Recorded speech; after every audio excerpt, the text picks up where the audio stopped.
Hello friends, welcome to Nitish மாமி.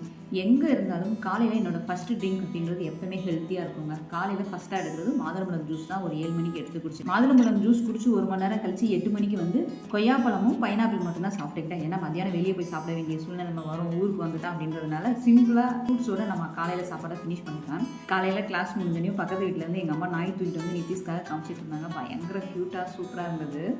இன்றைக்கி வெளியே கிளம்பும்போது போட்டிருந்த ட்ரெஸ் இதுதான். எப்போவுமே மதுரைக்கு வந்தோடனே ஃபஸ்ட்டு எனக்கு பூ தான் வாங்கி கொடுப்பாங்க எல்லாருமே. மதியான சாப்பாடு வந்து ஒத்த கடையில் அம்மன் மெஸ் வெஜிடபிள் பிரியாணியும் பன்னீர் மஞ்சளும் தான் நான் எடுத்துக்கிட்டேன். சாப்பிட்டுட்டு நேராக காய்கறி மார்க்கெட்டுக்கு தான் நான் போனேன்.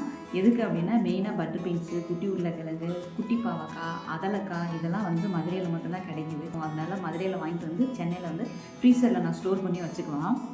காயெல்லாம் வாங்கிட்டு வீட்டுக்கு வரும்போது மணி 5 ஆயிடுச்சு. திருப்பி 6 மணிக்கு கிளம்பி திருப்பரங்குன்றம் கோயிலுக்கு போயிட்டான்.